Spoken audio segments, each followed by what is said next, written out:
मिल मुलाजम, दुकान मुलाजम, सख्त काम करने वाला बंदा रोजा बाद में रख सकता है, गैर रमजान में कुछ क्या कुछ छूट है, बीमार मुसाफिर के लिए। मसला 1000 दफा बता दिया। ताकत ताकत ताकत अपने जिस्म के अंदर नहीं पाता, चाहे खरबों पति है, वो आदमी रोजा छोड़ सकता है। जिसके जिस्म में रोजे को बर्दाश्त करने की ताकत है, वो मिल का मजदूर हो या कोई हो, 100 साल का बुढ़ा क्यों ना हो, वो रोजा रखे। रखना पड़ेगा उसको रोजा, उससे पूछ होगी रोजे की। ताकत नहीं है ना कि देखता है कि मैं बीमार हूं, मुझ में ताकत नहीं, चाहे वो जवान ही क्यों ना है, शुगर हो गई उसको, बीपी, ऐसे मसाइल जिसपे वो कहता खत्म हो जाऊंगा, तो उसके लिए है।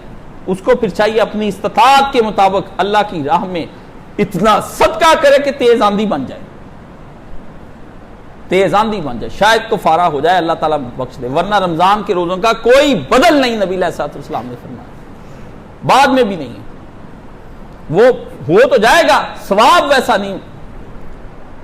मुसाफिर, बिल्कुल मुसाफिर में अगर ताकत है रख ले, नहीं ताकत, अचानक सफर पे जाना पड़ गया, अभी 12 बजे इफ्तार करे और चला जाए, अल्लाह ने छूट दे दी उसको, मर्जी है। अगर कहता है नहीं मैं बर्दाश्त कर लूंगा, ऐसा नहीं बर्दाश्त करना कि मारी जाए जहन्नुम में सीधा, ऐसा नहीं करना। अपने जिस्म पर, नफ्स पे जुल्म भी नहीं करना, अल्लाह की दी हुई छूट को खूब इस्तेमाल करना है।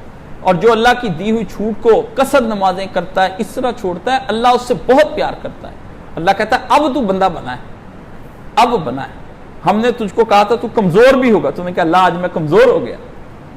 अल्लाह को जो बंदे छूट लेते हैं वो भी अल्लाह को बड़े प्यारे हैं, लेकिन तब कि जब करते करते करते एक छूट लेने का आया, फरमाया चलो आज छोड़ दे, कोई नहीं तुम आधा भी कर लो, कोई बात। ये नहीं कि आदि मुजरम छूटे लेता फिरता, ये जहन्नुम का ईंधन बन जाएगा।